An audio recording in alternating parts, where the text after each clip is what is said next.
And I remember even for our community where not everybody was Christian, it was just sort of the standard procedure that people didn't farm. So you didn't see combines out on a Sunday.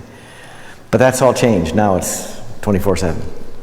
Okay, because one of the things that's so important for us to understand is that as we're trying to talk about Sabbath, practice the Sabbath, observe the Sabbath, we're living in a profoundly anti-Sabbath culture. I mean, there isn't hardly an element in our culture, in our economy, that encourages something like a Sabbath sensibility. And so the first thing I want to say to you is, if you're trying to understand the meaning of the Sabbath, why it was even put into our scripture as something that is not just politely asked, if you've got time, could you do the Sabbath? It's the fourth commandment, right? The whole point of the Sabbath is not to work within existing time patterns, but to reframe the whole of time. Okay, so we're not going to understand Sabbath if we're saying, okay, given where we are in the world today, given how things happen in our world today, how can we make Sabbath fit in? If that's the approach, you've already lost. You've missed the whole point. And this is what's a little bit concerning to me, because I know there are a lot of people who are capitalizing on Sabbath. There's a lot of books written about the Sabbath now, and some of them are really good. Don't ask me to say which are the bad ones, but some of them are really good. But for a lot of folks, Sabbath means taking a break. And if you look at the cover of my book on the Sabbath, I hate that cover. And when the publisher gave it to me, I said, you can't be serious. This is the cover for my book? And they said, yeah, our marketing people love it. And I said, you realize this is profoundly the wrong message that this cover is presenting, and my book is arguing against that way of thinking about the Sabbath. And I lost that battle. The only thing that won in that one is they had the subtitle crocheted on a pillow on the hammock. I got them to remove that. But Sabbath is not about checking out. Now, I love hammocks, don't get me wrong. Hammocks are wonderful things, and if you don't have one, I encourage you to get one, because they're a wonderful part of a person's life, no question. But if you think that's the realization of Sabbath, you've totally missed it. Totally missed it.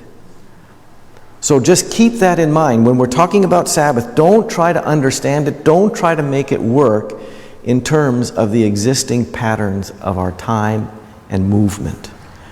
Because we're in an anti-Sabbath world. So let's try to unpack this now. Why would we make such a claim? Because it's a big claim to make, and I don't deny it. And I need to also just be straight with you right up front. Katie knows this. I've got 4 kids. So I wrote this book so I could try to figure out for ourselves, our family, and our community, what would Sabbath, because I am not a gold medalist in the Sabbath. Because it's so hard. Even though when we're in it, we realize how good it is, right? This is the kicker. Abraham Joshua Heschel, who's got the best book on the Sabbath still, says all our living ought to be toward the Sabbath, because the Sabbath is the fulfillment of life. And then everything that you do in all the other days flows from the Sabbath, right? It's like that mountain, that central point that we keep in our minds and in our imaginations and in our hearts, because if we don't, our lives are going to become wayward. They're going to go in directions that are not good for us, not good for our communities, and certainly not good for our world. So Sabbath has to act as that way of reframing our lives. And I needed that because with 4 kids, life is intense. Because if they're involved in sports and music and community events, there were times where my wife and I had to be in 6 different places at the same time. You can't do that. So let's go to Scripture and try to understand what's going on with the Sabbath. Why is it the 4th commandment? And you'll remember in Exodus, it says, remember the Sabbath and keep it holy. What's the justification given? Does anyone remember? Your days may be long, yes, but what's the sort of justification that's given there? Does anyone remember? It says, because the Lord your God rested on the 7th day. Okay, now just think about that for just a minute. That's astounding. God rested on the seventh day. And so you're supposed to rest too on the seventh day. So don't ever lose sight of that very basic starting premise. You do Sabbath because God does it. And if God does it, you know it's good. You know it's important. And also what we'll see is that God's resting helps us understand what resting is, because we don't necessarily know what resting is. That's the thing we have to be clear about. So if we want to understand what's going on with God's own rest, we got to place it in the larger context of what's happening in Genesis 1 and the first part of Genesis 2. This is a poem that you all have heard many, many times, starts in the beginning. And of course, in these days, important things are happening, because what God is doing is creating the conditions in which life can flourish.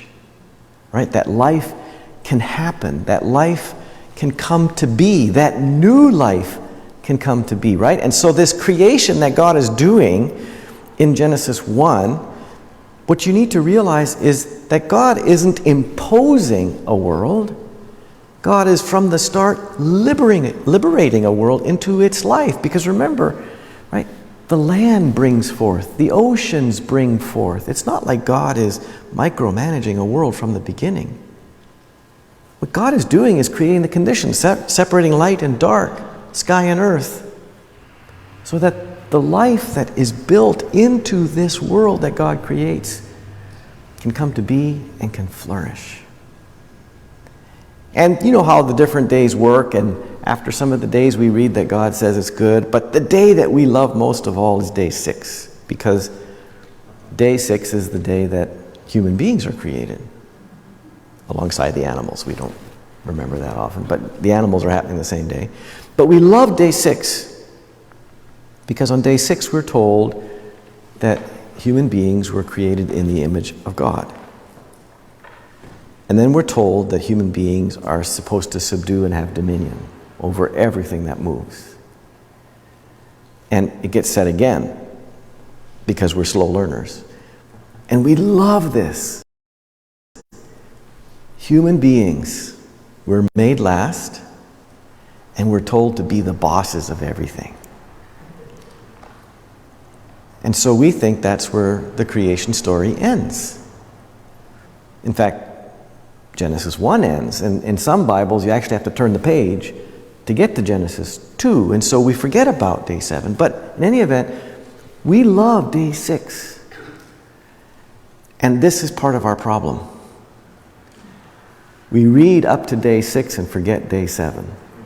Because if we read day 7, we would understand what day 6 was all about. Because what we know is we're now living in a world, Earth system scientists call it the Anthropocene epoch that we're in now. Because human beings have indeed become the bosses of this whole planet. Right? The Anthropocene is referring to this time, which is, of course, new in the history of the universe, right? Billions of years, where there isn't a place on Earth from the cellular to the atmospheric level and everything in between that does not give some evidence of humanity's power through its technologies, through its economic forms. Right? That's the world we're in. We've actually taken Genesis 1 and turn day 6 into our working, right, assumption for this whole planet. And we're not doing a very good job. Right? COP26 is happening in Glasgow in just over a week.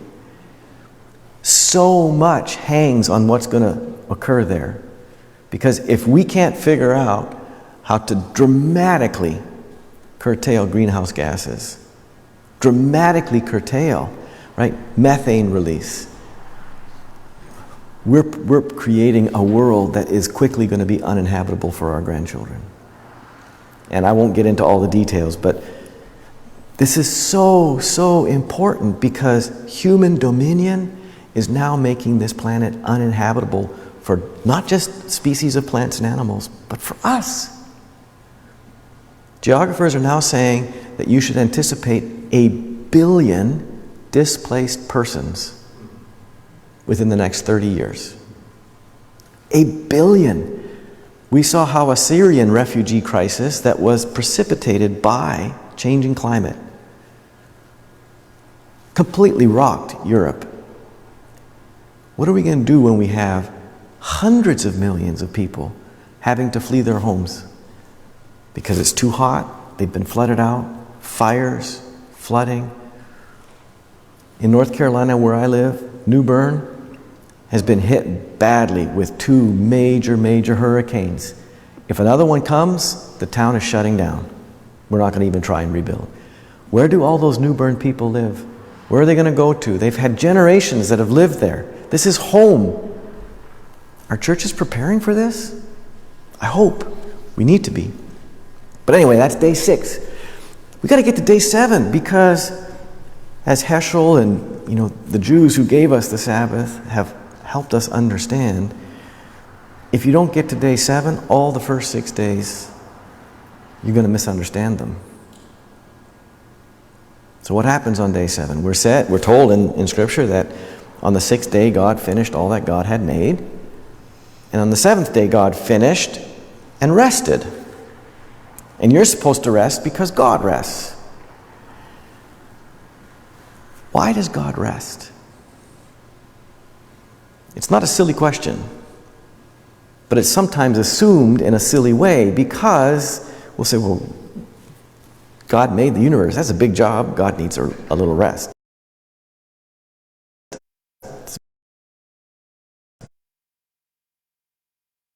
Takes a break. And I think that completely misunderstands it. Because for many of us, resting means exactly that. Taking a break. If you live at all like me, during the work week, it's exhausting. And depending on who you are, it's degrading. It's soul destroying. Because you're in a work environment where the pressures are enormous, or you're in a work environment where nobody respects you. They even demean you. And so you can't wait for a day when you can escape, when you can check out, find that hammock or the big screen TV and the comfy couch. Because we just got to get away from things.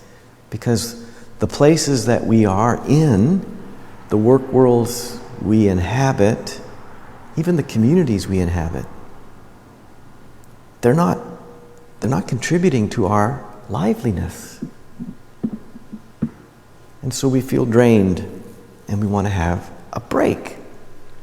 All of this is perfectly understandable, but none of it applies to God. Not a single thing that I just mentioned applies to God's experience. Because when you look at the poem, what's happening? We're hearing God do these things that separate light from dark, sky from ground, that create the conditions in which soil and plants and fish and animals and people can thrive. And God is saying, this is good. And at the end of day 6, saying, this is very good. So, at no point on that first Sabbath sunrise does God look out and say, oh, I just cannot wait to get away from this. This has just exhausted me. It's degraded me. It's just worn me out. It's made me sick. It's, all the things that we experience at the end of the week. God doesn't experience any of that. What does God experience but a beautiful world? And not just a beautiful world to look at. Okay, this is the other key thing to have in mind here. When God looks out on that first Sabbath sunrise, what God sees is God's love made visible, tactile, fragrant, audible, and nutritious or delicious. Right? Think about that.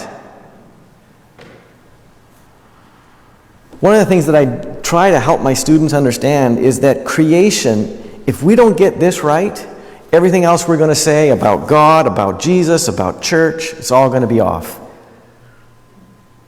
Creation, this created world that God makes and is with all the time, right? As Psalm 104 reminds us in many places in Scripture. It's not just the object of God's love. It is God's love made material. It's God's love made embodied. Which is why every person we meet, no exceptions, is God's love made human. That's why they're all children of God, not just a few.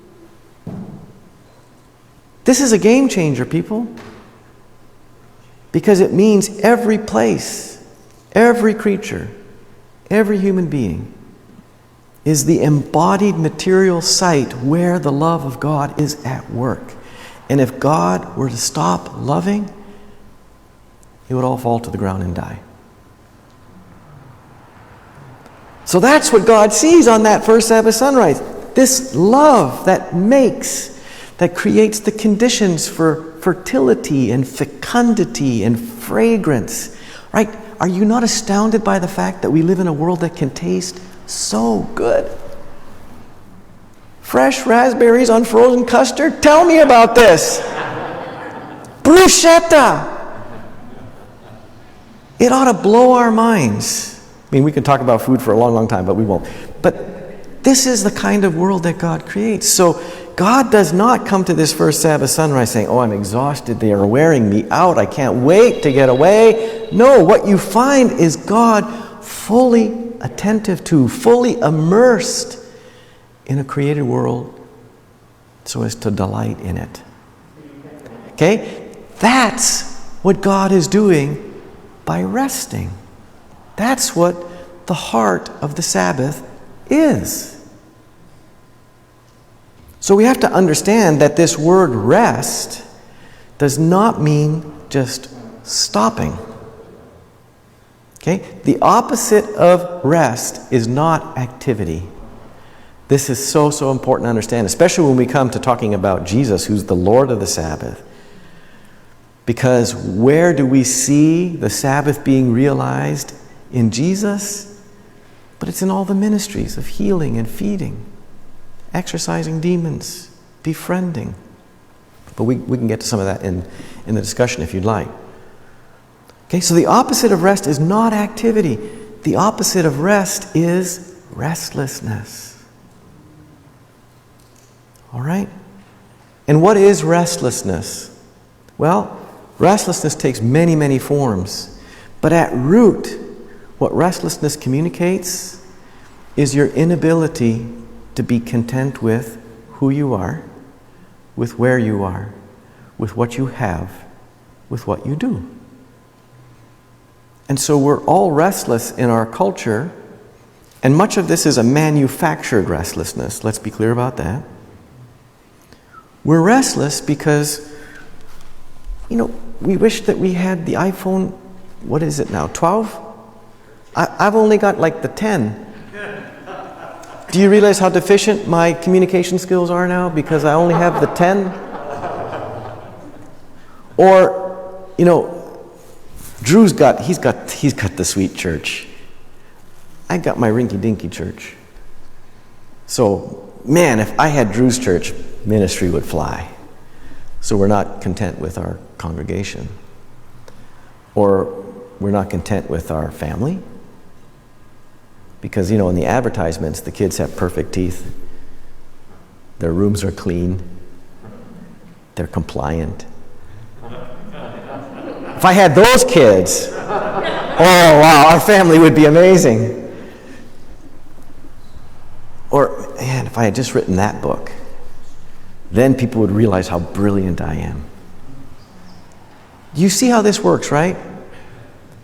We live in a world that constantly is trying to make you unhappy with who you are, with what you do, with what you have. Because you're getting barraged with messaging. When I wrote the book, the issue was advertising. Thousands of advertisements come to us every day. We don't need the advertisement so much now because we got social media. We got Twitter, we got Instagram, we got Facebook, and all of them make us feel inadequate because, they're vacationing in this incredible place. Why am I not? They've got this, witty thing that they're saying. Why couldn't I have come up with that? This person's so much more productive than I am. Why can't I do that? And these are breeding grounds for not just discontent, but anxiety, ingratitude.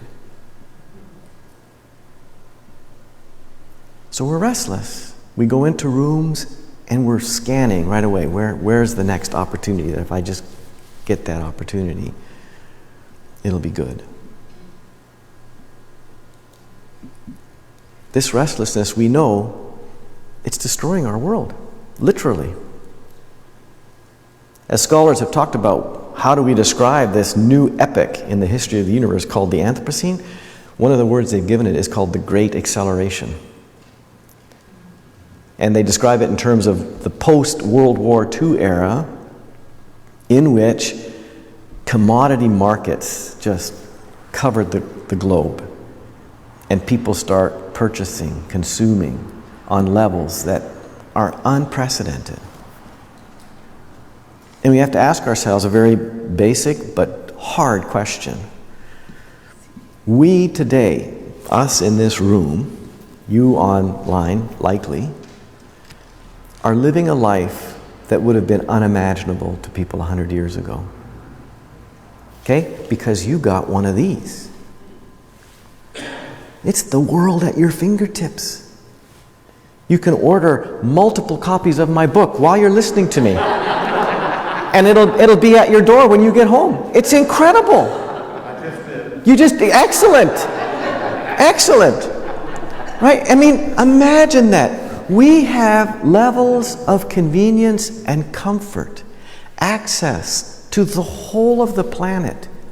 You can buy anything if you've got this little device and a credit card.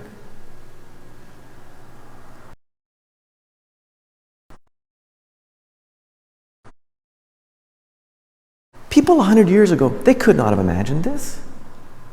And here's the kicker. We have all of this. Are we happy? I don't know if I did this with you, Katie, but I remember in intro philosophy class I would often say, if you're making $35,000, that's pretty good, right? And then just saying, yeah, $35,000. I said, wait till you hit 35. Then you're going to say, well, if I had 50, then it would all be good. And then you hit 50, and they say, 75. You realize how this goes. So we now have a world in which we got people who are making billions.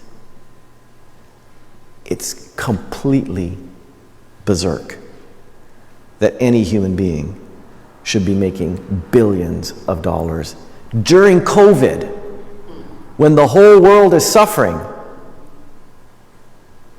It's just astounding, right? That's why you can't use the terms of our current culture, current economy, to try to make sense of Sabbath, because the Sabbath explodes all of that and says it's fundamentally messed up because it destroys everything. And so God says, do what I do, which is come into the presence of my love made real in other people, in your own body, in the places where you live, the creatures you live with. Because if you can't find the love of God there, you're not going to find it anywhere. And if Thomas Traherne is right, the poet, the British poet, if you're not satisfied with the love of God, you will never be satisfied. There's absolutely nothing that will satisfy you. So God rests and says, do the same thing. Because until you come into the presence of me, in yourself, right? Learning the proper love of yourself, that you're a child of God, and God wants for you to thrive in all the ways that are unique to you, not in terms of what other people say you should be, but in terms of what God makes possible for you And you need other people to help you figure that out. Or learn to take delight in your families, or learn to take delight in your work. Now, obviously, there are forms of work that you can't delight in. And at that point, you have to say, well, we got to change the work then. But the experience that God has is not the experience of checking out, but of becoming fully immersed in and delighting in the goodness. Now, there's a lot that we could say about delight, because delight can sound escapist, and it's not. To talk about delight is to talk about finding in the liveliness of things the glory of God being realized. It's a maximization of what is uniquely yours to achieve, uniquely yours to experience. And so there's always, with this injunction to practice Sabbath, the injunction to work for justice. Because the delight of one cannot be premised on the misery of others. So to help flesh that out, let's go to the second version of the fourth commandment, where the justification that's given is not the creation where God rests. It's the story of the Israelites wandering in the wilderness. And you remember this story, how this goes. They'd been enslaved in Egypt. And finally, under the leadership of Moses, they leave. And as they're leaving, they're in the wilderness how long? 40 years. Okay, why 40? Anyone know? Any guesses? Yeah, you got to get a whole generation out of the picture. Okay, that's depressing. Because God says, in your leaving Egypt, a whole generation has to disappear. Because when you come to the promised land, you're going to live a new way. And you can't live the new way with people who are trained in the old way. So when they get to this new way, they're supposed to learn not to trust in the might of their own hands, because that's what the Egyptians did, right? And we know how that worked. Slavery, violation, violence. That's how Egypt becomes a great nation. And God says, that's not how you're going to be. You're not going to learn to trust in your own power. You're going to have to learn to trust in me. And God uses the most basic, visceral sort of teaching tool, which is our stomachs. Because as you remember, the Israelites are out there wandering and they're hungry. And they go to Moses and they say the most astounding thing. They say, can we go back to Egypt? Where at least we know we got some food to eat? Imagine that. People want to choose slavery over trusting in God. Again, a powerful indication about how hard it is to trust in God. We want to trust in ourselves. We want to take control. But what we're learning through this teaching is that when you put the emphasis on you being in control, the whole world has to look out, because you're going to be trouble. You're just going to be trouble for everybody else, because for me to control the world means I got to control you. And because you're all recalcitrant, you're all different, I'm going to make you all do what I want you to do. And I'm going to enslave you eventually. That's depressing, right? So God says, remember what I did around manna? I provided for you, so you had enough to eat. And I also provided in such a way that on the sixth day, you get a double portion. So you don't have to go look for it on the seventh day. So you can practice Sabbath. And there were a few Americans among the Israelites, because they decided they were going to capitalize on that bounty on the sixth day and, put it aside and maybe sell it at a profit on day 7 for all those other people who just didn't go out there and get the double portion when they had the chance. But God's got this under control and says, no, sorry, it's not going to work. You try to hoard it, it's going to spoil. Now this too, hugely important. Hoarding leads to the spoiling of everything. So when we think about a world now that we have tried to commodify in every aspect, right? What inch of land on this planet is not now commodified? What isn't for sale? You all are for sale. You realize that, right? We talk casually about sports teams buying this player. It's seriously messed up, right? And so the commodification, where now people are simply units of consumption or units of production, means the degradation of workers, the degradation of people. But God says, no, you don't do any of that. You're going to trust me to provide for you because you know you can trust me to provide. I took care of you. All that time in the wilderness, I took care of you. You didn't have to enslave anybody else. You didn't have to mine the landscape and destroy it. I took care of you. And you're going to have to learn when you get to the promised land that you're not going to farm like those Egyptians did. And so right off, the Israelites are being instructed in a new economy. So Sabbath isn't just a pious, spiritual kind of thing that we do. It's about entering into a new economic order. And I'm not making any of this easy because, trust me, this is super hard, especially when you're living in the economy that we live in today.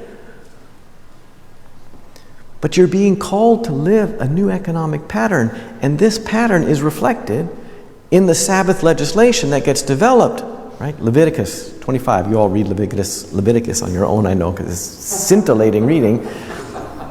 But what happens? They say, okay, it's not just the bosses of the house who get to rest on the seventh day. The whole household, including your servants and your slaves, the animals, they're going to rest, and the land is going to rest every seventh year.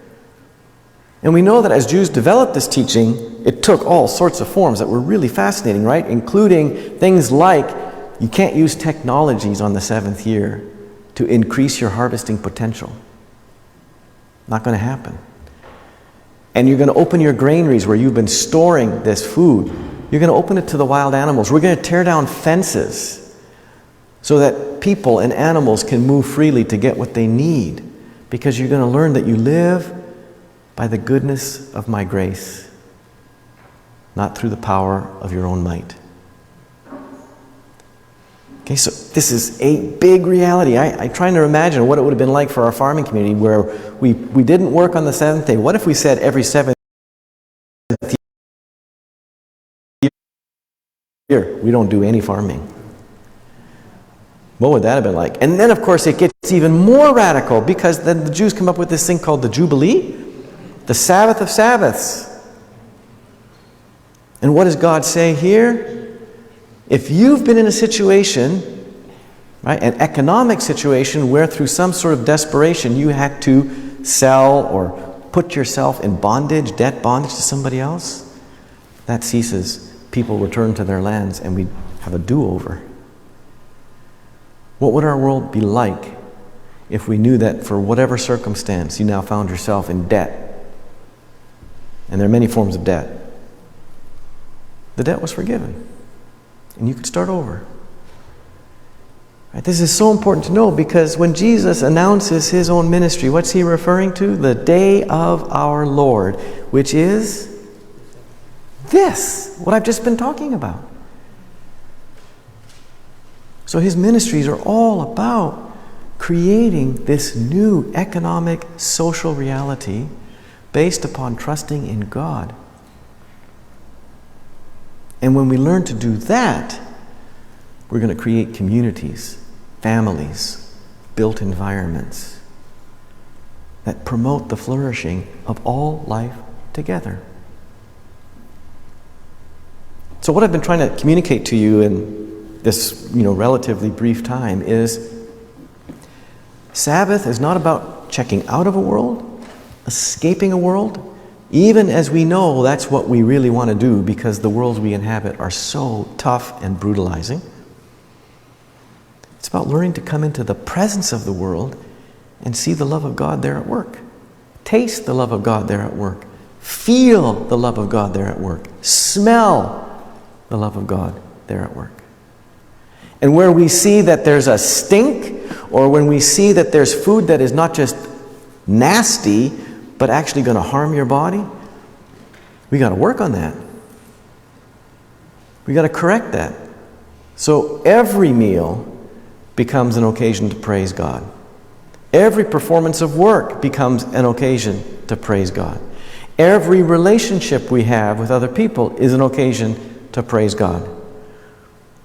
Because what we're doing is we're joining our love with the love of God that's at work there. And when these two loves meet, that's Sabbath rest. It's the pinnacle of existence. Which is why Heschel said that according to the rabbis, if we learn to practice the Sabbath properly even once, the Messiah will come. That's astounding, people. And I know this is tough because this gets us into a discussion about heaven. Right? For a lot of people, heaven is what happens after you die, when your soul goes off to be with God. That's a disaster, theologically. Heaven is what we pray for every day in the Lord's Prayer to happen on earth. Right? Thy will be done on earth as it is in heaven. Why? Why is this so important? Because we're fundamentally mistaken if we think we're finally going to meet the love of God when we die and go to be with God somewhere else. Who knows where that is? Heaven is not about transportation to another world. It's about the transformation of this world. And when we participate in God's ongoing transformation of this world by making Sabbath reality happen,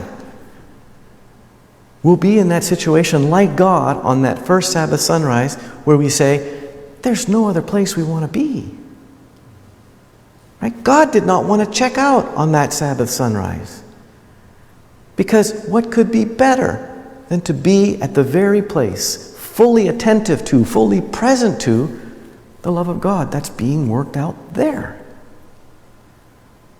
So that means if we want to become Sabbath practicers, Sabbath observers, we got to learn to figure out how we become present to each other, to our places, in ways so that we can experience the love of God.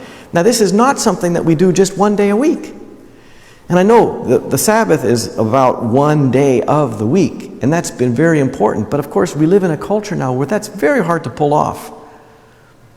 Because you've probably got work that you've got to do. If you're pastors, you've got to work on Sunday, right?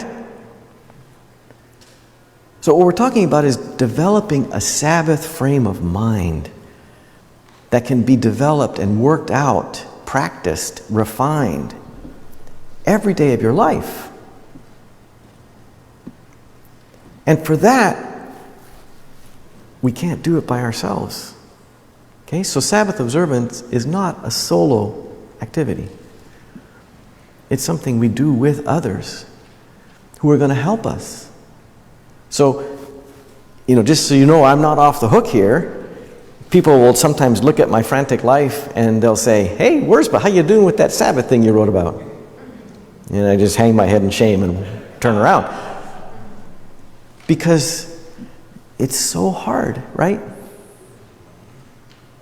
So what we need to do is need to figure out what are some of the ways that we can help each other, right? What do we need to do to get ready, right? If you're a pastor, how do you work with your congregation to get them to see why Sabbath matters, and also help you by encouraging you as the pastor to practice Sabbath? Because a lot of the preachers I meet, they are so tired.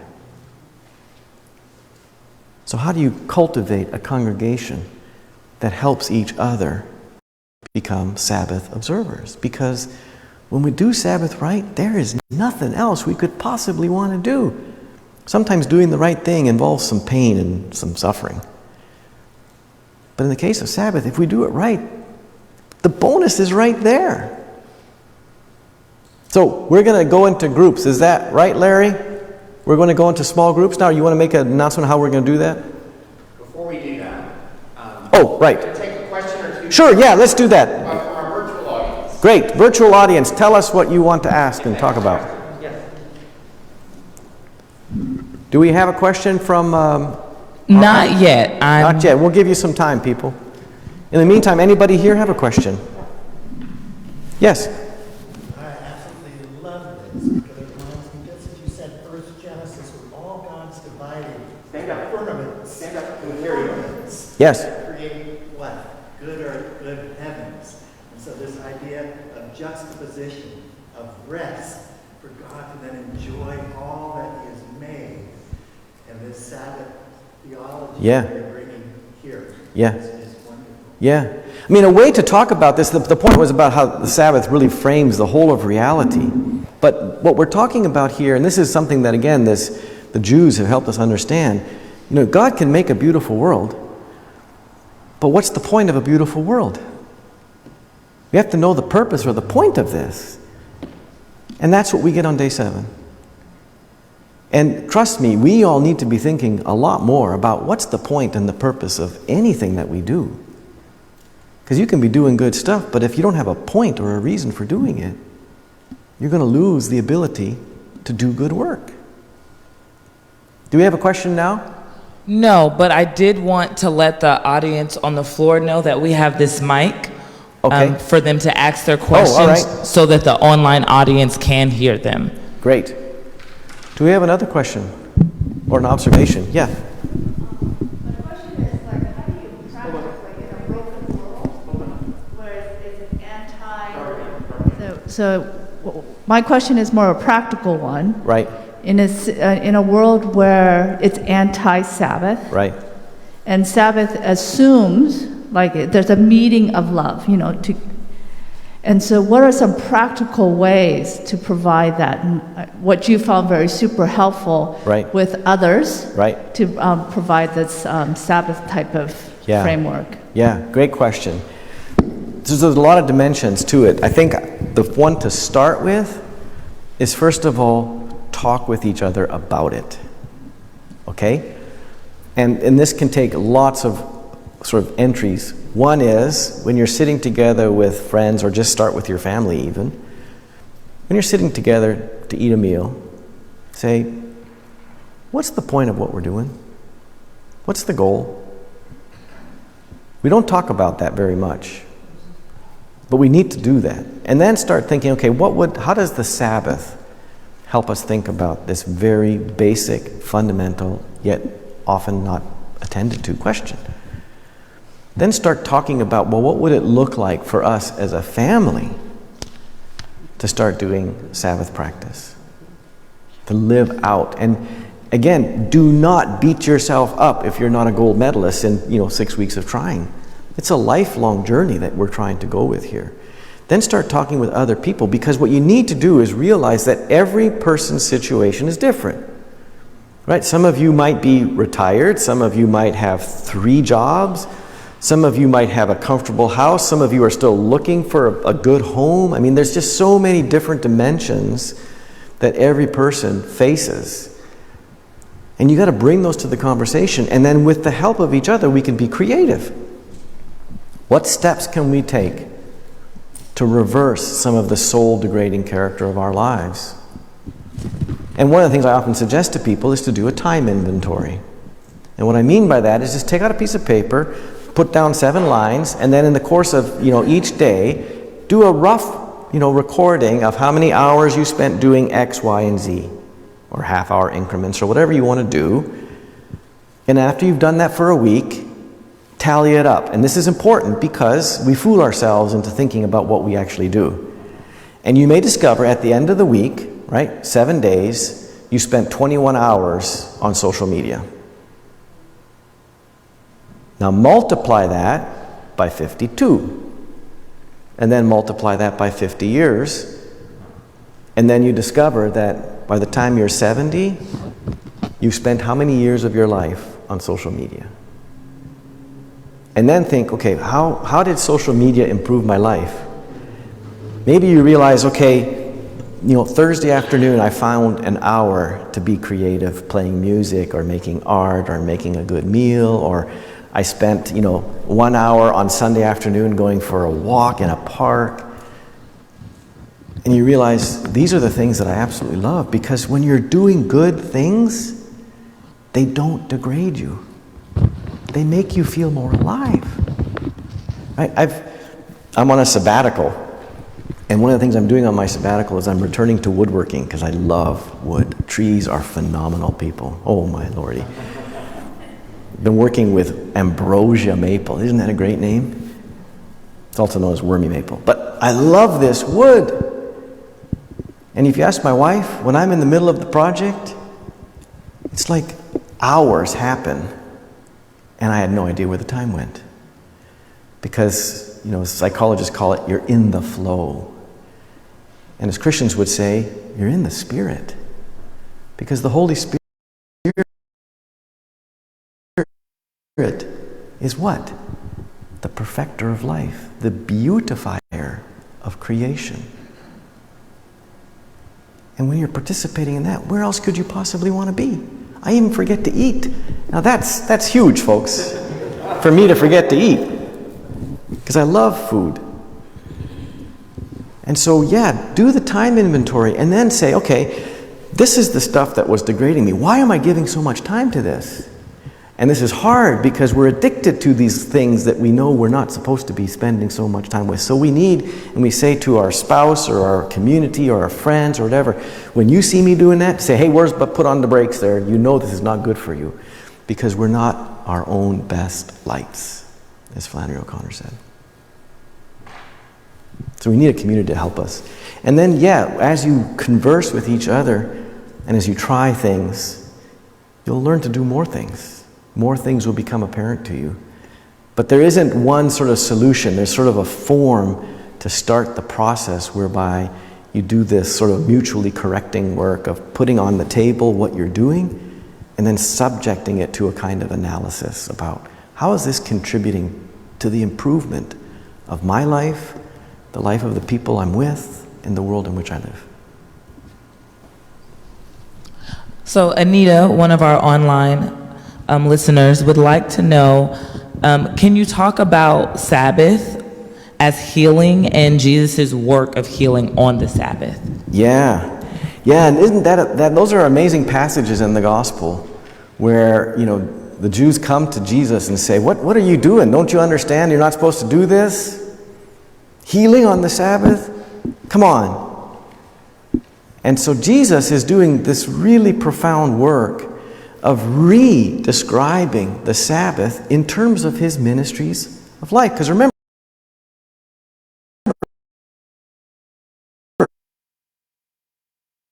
when we started talking about Genesis 1, God creates a world that is fertile and fecund and diverse and just flourishes into newness and freshness all the time.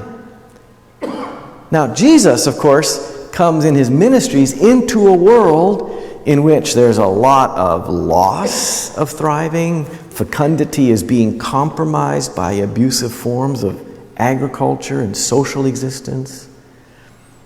So Jesus is now coming into a broken world, right? That's different than that first Sabbath sunrise. And what does Jesus do? Jesus heals, Jesus feeds, Jesus befriends, Jesus comes alongside, Jesus brings from the margins into the community. Because all of these exercises, and they're Sabbath exercises, because Jesus' ministry is all about recreating the conditions for the flourishing of all life. And life can't flourish in the context of hunger, illness, division, violation. So Jesus is about doing the Lord's work, which is why he said, I am here to proclaim the year of the Lord's favor. And so this is again why it's so important to not juxtapose Sabbath rest with inactivity. Because, tell me, I hope you've all had this experience. You're cooking a meal for people that you love who are coming over to eat. And you're sitting around the table and you're enjoying this good food with good people. How many of you are saying, oh man, I wish this could stop? You don't say that. Because this makes you feel more alive.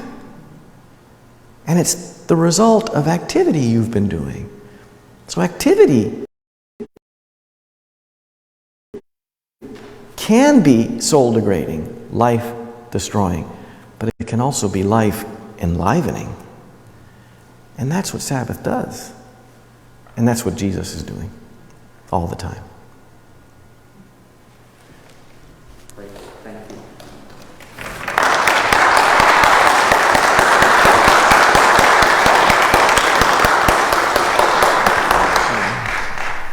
Thank you, Dr. Wirzba.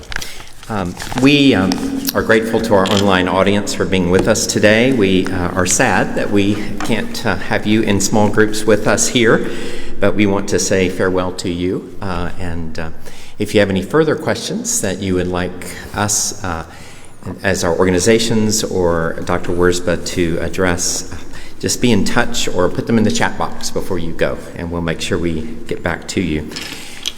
For our audience with us in person, we will be moving to small groups now.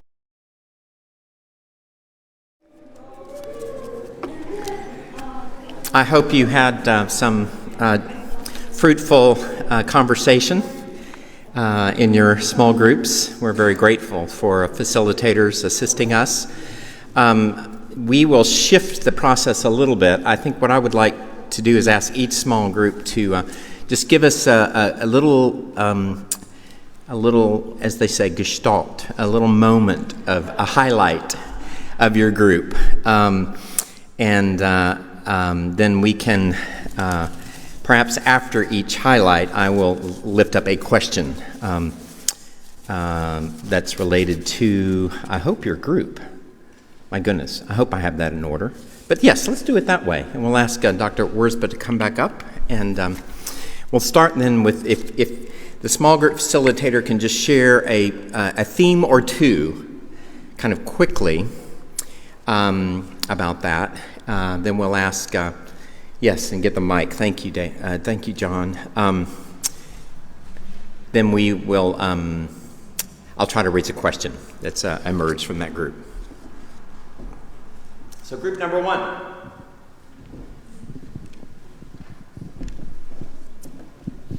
So some of the highlights that we discussed was the distinction between restlessness and activity, as well as an awareness of these things, having an awareness that this is happening and how that can harm our world that we live in.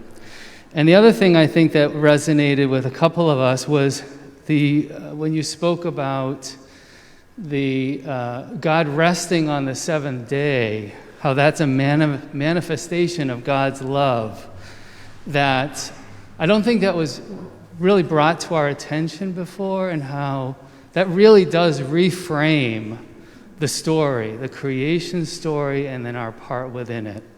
I would say those are the major highlights, but also the five senses came up a number of times, and how the use of the five senses in our day-to-day activity of being Sabbath people.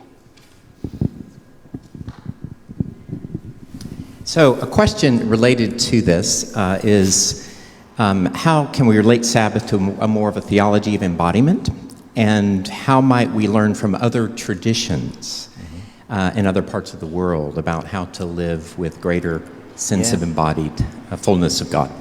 So yeah, great question, great observations. Absolutely start with your body. Okay? And this is rough, because I know that for a lot of people, bodies are sources of pain, because you may actually be in pain, right? You may have chronic illness, or you may feel that you've been body shamed because your body's not the right size or the right color or the right gender or the right sexual orientation or whatever. And our culture is hard on bodies, really hard on bodies. And so starting with your body is not to be taken easily or lightly, because it's hard. But if you can start with your body and to realize that this is where the love of God is at work. All right? Now the question is, what does that mean for you? Right? And that's something you have to work out. It's not obvious. And here too, I would say, you need to talk with people about this, and people who love you, and people you love and trust. Don't just go to anybody and say, what do you think about my body? No, no, no. Not a good idea. Right? Find people who you are not afraid to be vulnerable with and who will hold your vulnerability with care and mercy. Yeah, that's really important. And then start to ask yourself, what does it mean for me now to join my love with the love of God that's operating right here, right now, all the time? And what we realize pretty quickly, at least I do, I haven't a clue. Because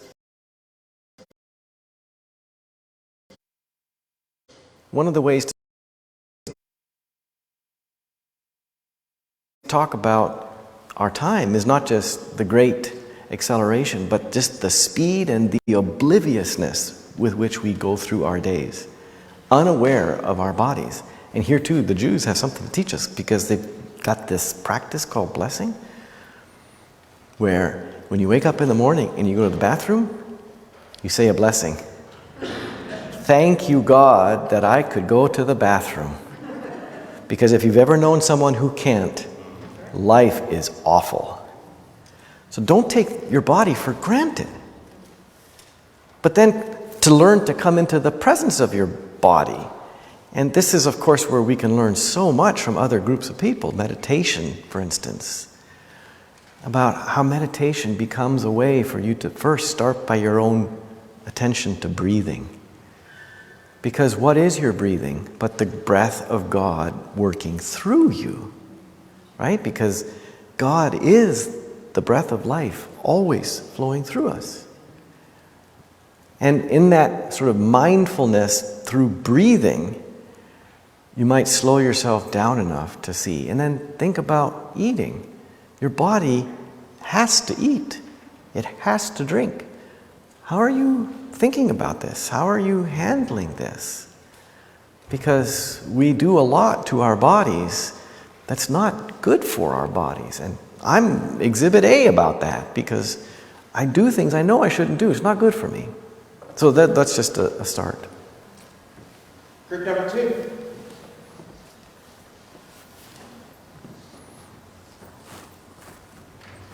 So we had a wide-ranging conversation, so I want to apologize to my group for not offering a good summary. Give us 2. Just two, okay. Just how did we get to where we are in terms of practice of the Sabbath? Like, it seems like we're so far removed today from what it was originally intended to be. And also in our group, one of the things that came up was the idea that one of our members works with kids, and the high school students just feeling so overwhelmed with all the pressures and obligations on them. And in church circles, we don't call them obligations, we call them calling. And even in coming here, there's a calling to practice Sabbath. And it's always this ambition or this calling or holy discontent to be more. And how do we pursue those and yet experience a sense of contentment? And where is the Sabbath in that, in the midst of that calling for more? Yeah. So there's a lot of layers in those questions and comments. So I don't know that there is a simple way to get at to how we got here, because the forces at work are legion. Okay, we can talk about how we move. Let's just start at a very basic level. We've moved from a sunshine, muscle-powered economy to a fossil fuel economy. Do you know how utterly transformative that was? We don't think about it because we've only ever known the fossil fuel economy. But if you've known anything about hunter-gatherer communities, traditional agricultural communities, you worked according to the limits, okay, that's very important, the limits of what a body can do. So Amish, for instance, who still try to do more of a muscle sunshine-powered economy, they work with horses. You can only work horses until they get tired, and then you got to stop. And so my friend David Klein, who's an Amishman in Ohio, while he's plowing with his horses, he always reads poetry, because he knows when the horse has to stop to rest, he will sit with the horse and he'll read poetry. Now that you can't do that with a tractor, because a tractor can go on and on and on and on and on until it breaks down. Okay, so the fossil fuel economy that we're in put us in a completely new time register in which a limit just got blown out of the world. Your body sets limits. You have to sleep. But we found ways to even override that. So that's just one of the ways that we can talk about the transformation. And then we can add all sorts of layers that are more cultural factors like advertising, like this myth of the individual hero who pulls him or herself up by their own bootstraps, right? The kind of individualism. And then the realization that consumerism is the reigning ideology of our world because you measure yourself by how much you have. I mean, there's so many layers that come then into play. And why are churches so far removed from that? Oh boy. I think one of the big questions churches have to ask is do they really believe in God? I mean, think about Christian nationalism in this country now. It's just so beyond the pale of anything Christian, I just can't imagine it. But, I remember living in Kentucky when September 1 happened. How many Christian churches ran to the flag and not to the Bible? Because the real ideology is America. And that's a hard conversation to have. And just to give you one example of this, one of my former students was pastor at a Baptist church in Charlotte. And he thought he would do a little experiment as he had been in this church for a while. And he was in it for a while, and he decided to remove the cross from the altar. Nobody said a word. A year later, he removed the flag. He thought he was going to be tarred and feathered. And so he said to the people, I'm resigning today because a year ago I removed the cross and nobody even noticed. I touched the flags and you all wanted to kill me. Oh, mama, that is so hard. So I think churches have to figure out where is their real allegiance. And every church has got their own way to have to navigate this. But that's the really dramatic way to get into what's going on in churches today. Because a lot of churches, it's not that they care about God. They say they do, but it's veneer for other things. So that was a downer answer, I know, but we have to be honest about these things, I think. Because the church is complicit in the destruction of the world and our communities. It just is. Okay, group 3.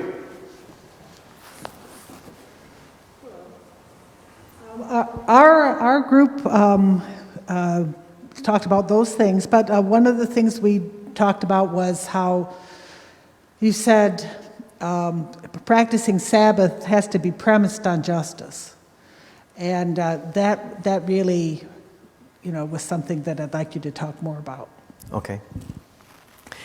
Yeah, so how do you delight in a world where kids are going to bed hungry every night? Do you know how many millions of kids go hungry every night? It affects their development. It affects their ability to do work in school. I mean, talk to a kid who looks at the teacher and can only see bananas because that's what they are longing to have because they can't get food at home. So if we're wanting to talk about learning to delight in our children, we have to create the conditions in which children can come into the fullness of their lives. And that means we got to talk about nutrition. We got to talk about health care. We got to talk about zoning laws where we put kids, homes, and schools in a toxic dump. Right? These are all things that we have to have in view now, because if we say we love children and we want to learn to delight in their life so that they can delight in their life and delight in a world and all the wonderful things that kids can help us appreciate, we have to do this work. And this is all in Scripture. Because when you read the prophets, what you'll hear them say from time to time is, the land languishes, our communities are languishing. Why? Because you're not practicing the Sabbath. Right? If you were practicing the Sabbath, there wouldn't be all this pain and suffering. Because God does not delight in a wounded world. But God sees the love that's being distorted, disfigured, denied, and so we don't give up, because the whole source of our hope, the inspiration for our activity, is to figure out how to join our love with the love of God that's there. And Jesus does this constantly in his ministries, where other people see a deranged human being like the Gerasene demoniac. Jesus sees a person who could be something very different if he was no longer under the control of demons. He sees through the violation, through the suffering, to the love that's still there, and finds ways to activate it. Because then you've got a person who's healed in their right mind, and they can then be a source of delight rather than a source of fear to the community. All right, so this work becomes so important to do. And I was talking earlier, I forget your name, Jeff? David, sorry. About how when you're in the midst of this stuff, it's often sort of saturated with pain as you're working the love that you're trying to activate.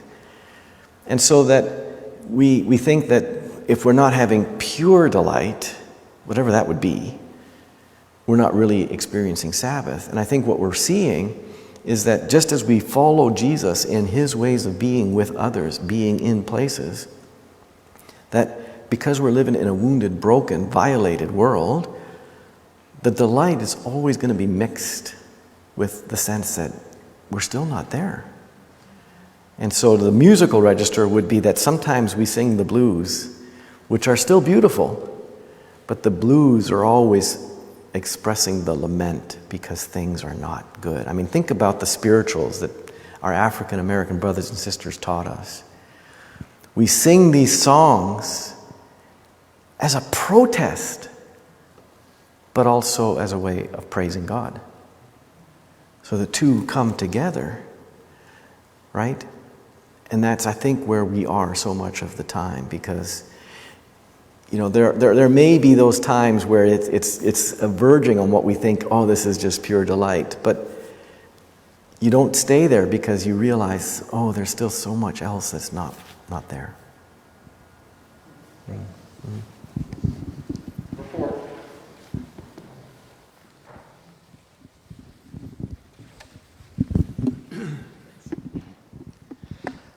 So we traveled around a lot in our group, but one of the things that we all kind of were mulling over was in the beginning when you said Sabbath will save our lives and our world, and that really resonated and it sort of piqued our curiosity and interest, and that was one of the things we took home, and we realized that you gave us a lot of good jumping off points, you know, whether it was injustice in the Sabbath, or whether it was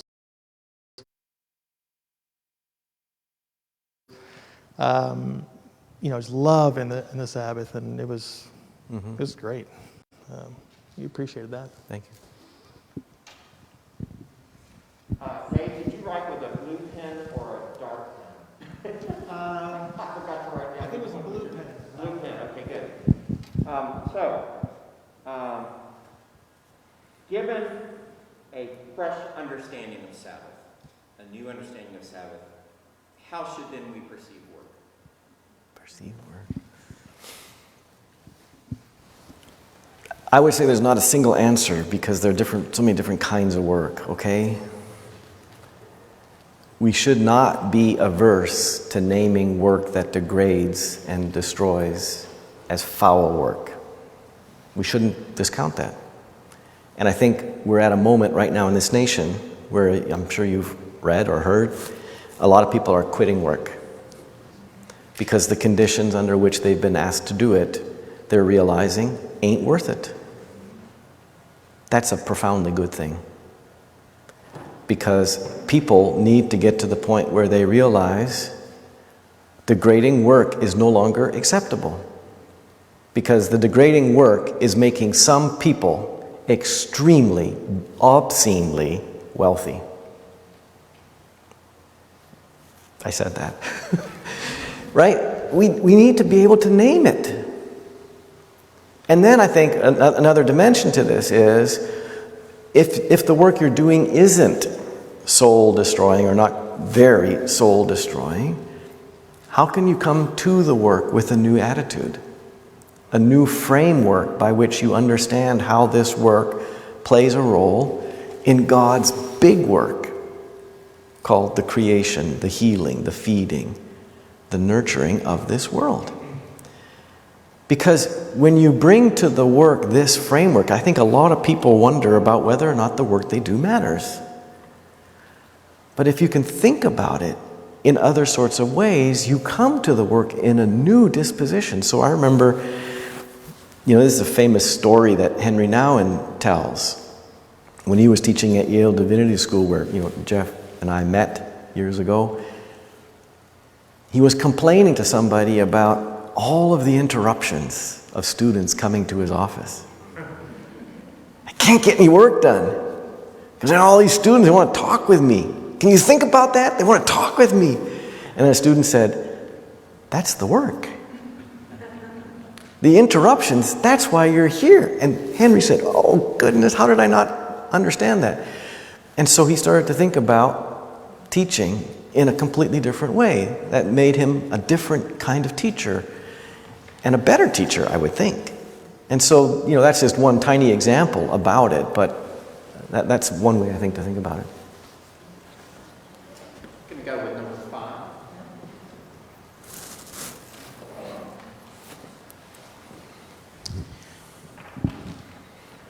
Our group talked about God enjoying Sabbath, which you certainly brought to our attention, the definition of Sabbath, also understanding creation and how humanity did not create anything and did not create Sabbath. But our question is, how do we communicate the need for Sabbath as good news to this secular world? That's a great question. I was in group 5, by the way, so. It's a really good question. I think a way to approach it is to first draw people to their own experience by talking with them about how are they thinking about their own lives.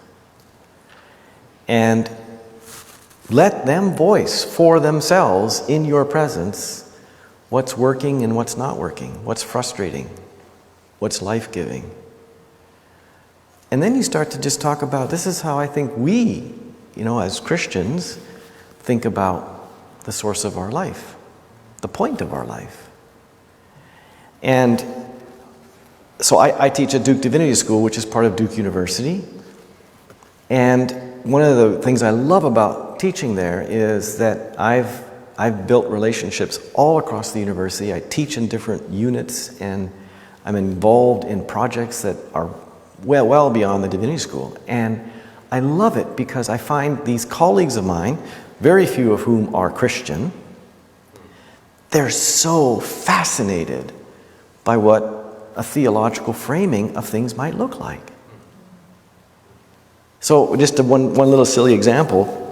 I also have an appointment in the School of the Environment at Duke, Nicholas School, and I was guest lecturing for a colleague, and it was an evening class, and so the students came with their food to the class.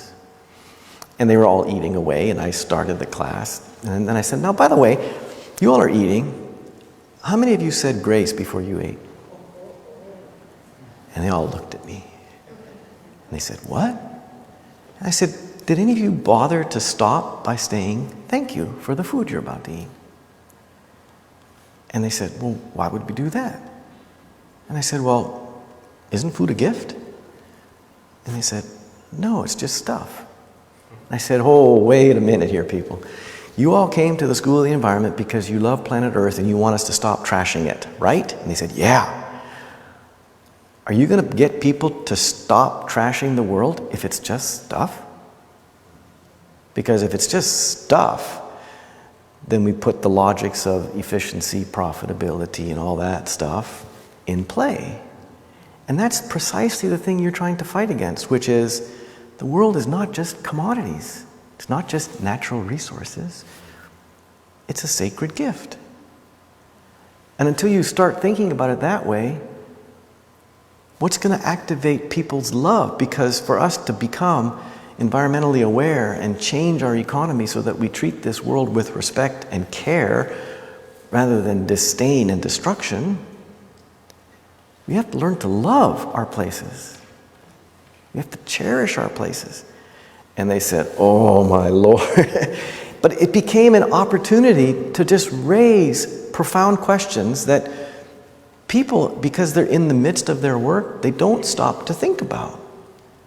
And I remember working with some people, even in Christian environmental activism spaces, and I said, stop talking about the world in terms of it being stocked with natural resources. That is not the way the Bible talks about our world. It's the work of God's hands. It's a gift. That's the way we have to be talking about this. So get rid of all the commodification language and the commodification logic that goes with it. Because if you start there, you've given up everything right from the start. Number 6.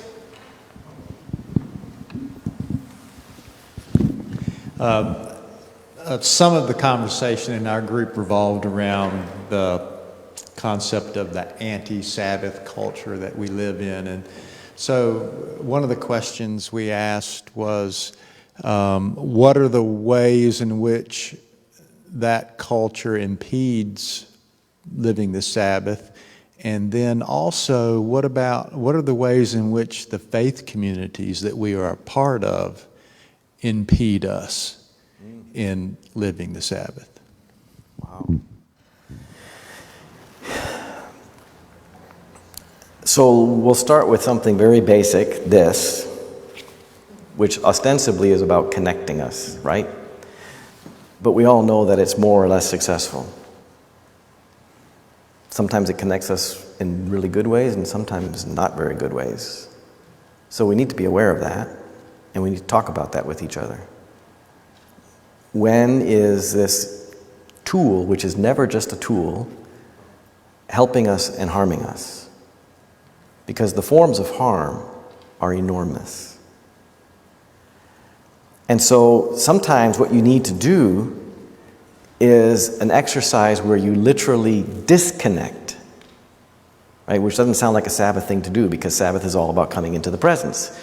But sometimes the ways that we think about connecting are precisely the harmful ways. So, for instance, Jews have started some camp retreat centers where when you come, you have to leave your cell phone in a basket. And the number of people who come and say, I can't do that, their bodies can't handle it. They just can't. So just an example from when we were as a younger family and we had small children, we had a policy where we unplugged our television from Memorial Day to Labor Day. So no television. And at first the kids would say, what? Not like they were watching a lot of TV, there was just too much else going on, but still, no TV. And after a while you realize, if we're not going to watch TV, what if we play a game together? And they started to enjoy these things. And then when we would actually plug the TV back in and you'd watch for the first time, you'd realize how offensive this medium is often, right? They don't just give you commercials, they shout them at you. And it was a real shock to see about how the medium that is our entertainment medium can really not be so good for us, right? And, you know, again, there's nothing pure about this, but sometimes doing an action like that where you unplug or disconnect can help you see how the very many points of your connected life are not making your life better. They're not contributing to your gratitude or your contentment, right? So that's one thing. Now the second part was about what about your own faith communities?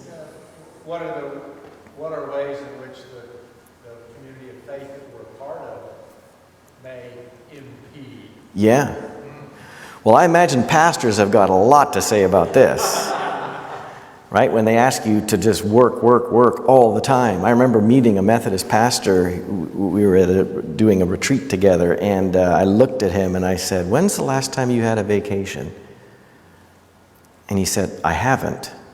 And I said, "What do you mean you haven't?" And he said, "I haven't had a vacation in 25 years. And I looked at him, and you said, this is a cardiac arrest waiting to happen right here. So churches are known to run their people, not just the pastors, but if you're head of a committee or you're a Sunday school teacher or whatever, they just run you through it. And it's like the fast-paced culture all around them. And you're constantly measuring yourself in terms of what you have not yet done or how you have failed here or there. And so our faith communities can be just as complicit as anything else, which is why I think it's so important for faith communities to actually come together and say, what's it all for? Right? Why are we doing this? And I'll just give a little story. I mentioned it this morning with a couple of folks, but I met a pastor at one of these synod conferences that I often will speak at, and he said, "I am totally bored, and I think my congregation's bored. What should I do?" I said, "Oh my." I said, "Well, what if you decided one Sunday that you were not going to do the service as usual, but you tell people instead, bring some food, we're going to sit around, we're going to eat together, and we're going to talk about what it means to be church. What do we want to be?" I said, "Just try that." He said, "Oh, I can't do that." I said, "Why not?" He says, "They'll blame me. They'll blame me for their own boredom. I'm wrecking the church." Okay, now that's pretty heavy, right? So I said, "If you do it, let me know." So I'm sitting in my office, a few months later, phone rings, and the voice says, "I did it." And I said, "Who is this?" "I have no idea who you are." And he said, "Do you remember that pastor who told you he was bored out of his mind in Pittsburgh?" And I said, "Oh, you, yes, I remember you." And he said, "I did it." I said, "Tell me." And he said, "I finally said to my congregation, let's get together and figure out what we want to be as a church." And he said, the people were ecstatic. They had been longing to have this conversation because they were doing stuff that nobody cared about. Somebody started a long time ago, and so we just had to keep doing it because there's no room for burials in the church, except for people, apparently. But we got to put programs to death, to burial. That sounds rather rough. But we gotta decide what in our work is life-giving, life-promoting. And the congregation was so eager to have that conversation. And he said it was the best thing we could have done, and we're going to do it regularly. Because it's so easy for churches to get into a groove, right? Or into a rut. And another word for a rut is a grave with both ends kicked out. So figure out, sometimes you got to shake it up and ask the big questions again about who are we? Who do we really trust? What's it all for? Because that's what Sabbath is about. Sabbath is asking the question, what's it all for? And the answer that God gives is to come into the presence of each other in our places and find there the love of God at work. That's the source of our happiness. It's also the source of our livelihood.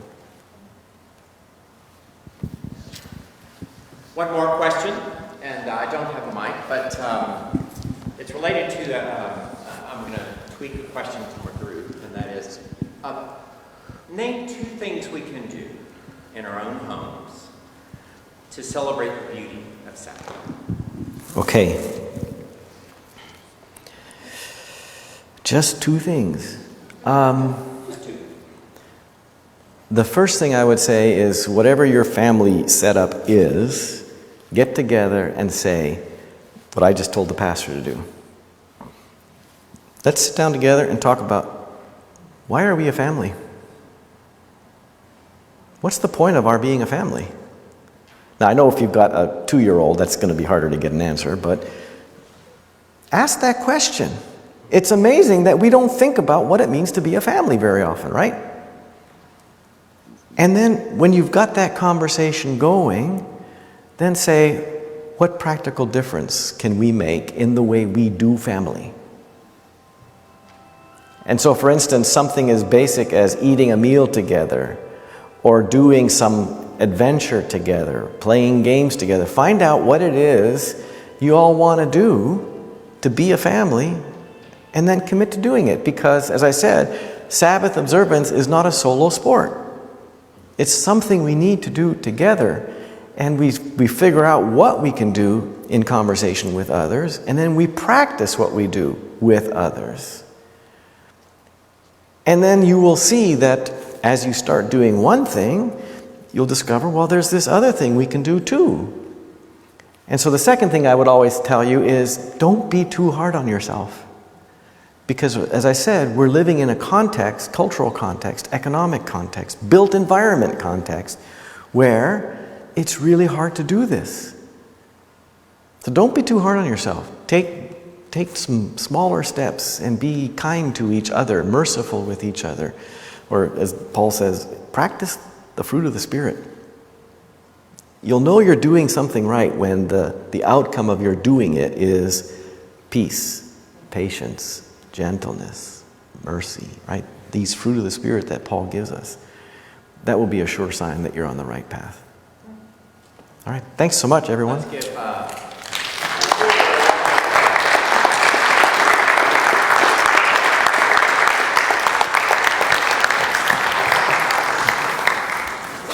We had 2 questions from our virtual audience. If you don't mind answering them. I will do that. The first one kind of feeds into the family question that you just answered, but as a parent, and this is from Shauna, how do I model and teach Sabbath to my children? So a word that came up just a little bit was a word called limit. And we need to help people understand the importance of limits. And of course, limits play out in all sorts of ways. They play out socially, they play out ecologically, economically, and they also play out personally. So one of the things that we can do for our children, which I think is deeply destructive, is tell them they can be anything they want to be. That's not helpful. Or the idea that we shouldn't ever try to put rails up for kids. That's not helpful. Now, of course, all of this is going to be worked out provisionally and will change as kids develop and grow, and each kid's way of encountering and negotiating limits is going to be unique. Okay, so we have to not just do a blanket all approach kind of way. But when we do that, we help children understand something really fundamental, which if you don't have Sabbath, and that is respect. Respect for the world, respect for the family, respect for themselves. Right? This is so, so important. Because when we take all the rails off, the children quickly become lost. They have no idea what are their unique capacities. Everybody's got unique capacities, and your ability to do one thing means you can't do the other thing. And we need to teach our children that. And we need to teach them about parenting. Parenting means you can be really good at some things and not so good at some other things.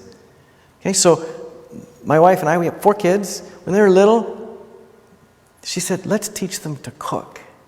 And now they're all really great cooks, which I love because, they do all this amazing stuff, right? But I couldn't be the one to teach them how to cook when they were little because I've got too much Germanic blood in me. And so I want to have a little bit of order in the kitchen. But my wife tolerates chaos. And so there was flour everywhere and hands, and they're jamming their hands in the dough. And, I'm thinking, I got to leave the room.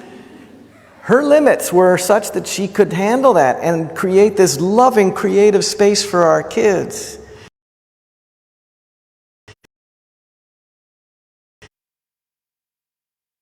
And I couldn't handle that. So kids need to know parents are good at some things, but they're not always good at everything. And if we expect our parents to be everything, we build them up into the Savior, and boy, is that destructive for kids. So those are just some of the things I would say about that. I mean, we could go into, and we need to nuance all of this because the language of limits can quickly become oppressive too. And we need to just note that. Then the second question is from Beth. She is a pastor, and she wants to know what is the best way to explain to her congregation Sabbath time? How does she justify it and make sure that they understand that she's just not loafing about? Yeah, no, that's really good. And this is where pastors, they've got the bullet answer, which is God does it. I'm not doing it because I'm looking to get a break from you all, even though sometimes I need a break from you all. I'm doing it because God does it. What more justification do we need than that? And again, this is where we ask, what's the real motivation of what's driving your church? Is it the American way or is it God's way? And I don't presume that it's at all easy for us to see the difference clearly sometimes, because we're always getting messaging about what constitutes a successful family, a successful home, a successful job, and a successful pastorate. And we got to ask, who's providing the measure by which we make those judgments? And on the Sabbath keeping, the measure is pretty straightforward. God does it and tells us to do it. And if you're going to say that as a pastor, I don't get to practice Sabbath, you're breaking the fourth commandment. It's just that simple. All right, thank you.